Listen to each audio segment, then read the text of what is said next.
Hi all, Rajeshankar is recipe. So நான் வந்து இன்றைக்கி இன்ஸ்டன்ட் ரசம் பண்ணி குக் பண்ண போகிறேன். ஸோ உங்கள் எல்லாேருக்கும் இந்த வீடியோ ஷேர் பண்ணுறேன். ரொம்ப ஈஸிங்க, இன்ஸ்டண்ட்டாக குக் பண்ண போகிறோம். ஸோ இதுக்கு என்ன பண்ண போகிறோங்கிறத பாருங்கள். 2 கிளாஸ் ஆஃப் வாட்டர் எடுத்திருக்கேன். ஸோ இதில் நான் டொமேட்டோ ஆட் பண்ணுறேன். டொமேட்டோ வந்து ஆப்ஷனல், நம்மளோட இன்ஸ்டன்ட் மிக்ஸில் டொமேட்டோ இருக்காது. ஸோ டொமேட்டோ ஆட் பண்ணியிருக்கேன். ஸோ இதில் மஞ்சப்பொடி, உப்பு, பெருங்காயம் எல்லாமே போட்டுட்டு கொதிக்க போட போகிறோம்.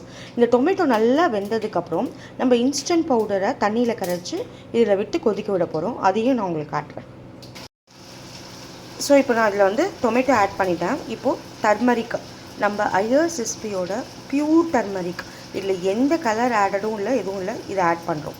ஸோ டர்மரிக் ஆட் பண்ணுறோம். இப்போது சால்ட் ஆட் பண்ண போகிறோம். ரெசிபியோட இன்ஸ்டன்ட் ரசம் மிக்ஸ் இருக்கு இல்லையா, இல்லை பாருங்கள், எல்லாமே ஏற்கனவே நான் கருவேப்பிலை எல்லாமே ஆட் பண்ணிட்டேன். பட் இருந்தாலும் டேஸ்ட்டுக்கு நான் இதை கொதிக்க விட்டுட்டுருக்கேன். இதில் தான் நான் சொன்னேன்ல, தக்காளி வேகிறதுக்காக மஞ்சப்பொடி, உப்பு, பெருங்காயம், கொத்தமல்லி, கருவேப்பிலை போட்டு கொதிக்க விட போகிறேன். இப்போது இந்த இன்ஸ்டன்ட் ரசம் மிக்ஸ் பவுடர் இருக்கு, எவ்வளோ தேவையோ, உங்கள் வீட்டில் எத்தனை பேர் இருக்கீங்களோ அவ்வளோ தேவையோ எடுத்துக்கோங்க. எடுத்துகிட்டு இதில் ஜஸ்ட்டு 1 கிளாஸ் ஆஃப் வாட்டர், ஏன்னா அந்த பொடி கரையிறதுக்காக. ஆல்ரெடி நம்ம 2 கிளாஸ் ஆஃப் வாட்டர் இது பண்ணியிருக்கோம்.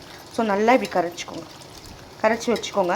இப்போ இந்த தக்காளி இதில் வெந்ததுக்கப்புறம் இந்த கரைச்சி வச்ச வாட்டரை அதில் விட போகிறோம். அவ்வளோதாங்க, இன்ஸ்டன்ட் ரசம் ரெடி. ஸோ இதில் புளி, பருப்பு எல்லாமே நாங்கள் ஆட் பண்ணிட்டோம். இந்த ஸ்மெல் அரோமாவே வேறு லெவல். ஒரு பெப்பர் ரசம் சாப்பிட்ற எஃபெக்ட். வேணும்னா நீங்கள் பூண்டு தட்டி போட்டுக்கலாம். நாங்கள் கார்லிக் ஆட் பண்ணலை.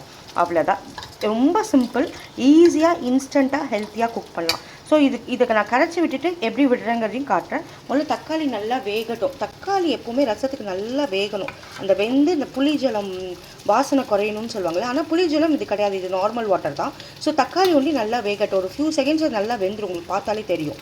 வெந்ததுக்கப்புறம் இந்த கரைச்சி வச்ச இந்த இன்ஸ்டன்ட் ரசம் மிக்ஸ் வாட்டரை இதில் விட்டு நம்ம ஒரு ஃபியூ செகண்ட்ஸ் கொதிக்க விட போகிறோம்.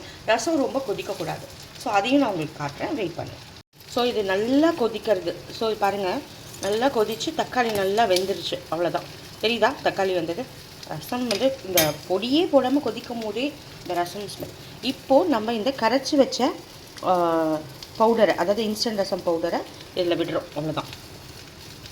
அவ்வளோதாங்க, கொஞ்சம் தண்ணி விட்டுருங்க. இது ஒரு ஃபியூ செகண்ட்ஸ் கொதிச்சா போதும், ரசம் ரெடி. பார்க்கவே தெரியுதா, எம்மி ரசம், இன்ஸ்டண்ட்டாக ஹெல்த்தியாங்க. நம்ம டக்குன்னு வெளியில் போயிட்டு வரோம், டக்குன்னு ரெடி பண்ணணும்னா கண்டிப்பாக நம்ம ஐஎஸ் ரெசிபியோட இன்ஸ்டன்ட் ரசம் ட்ரை பண்ணுங்கள். ரொம்ப ஹெல்த்தி, டேஸ்டி. Thank you all.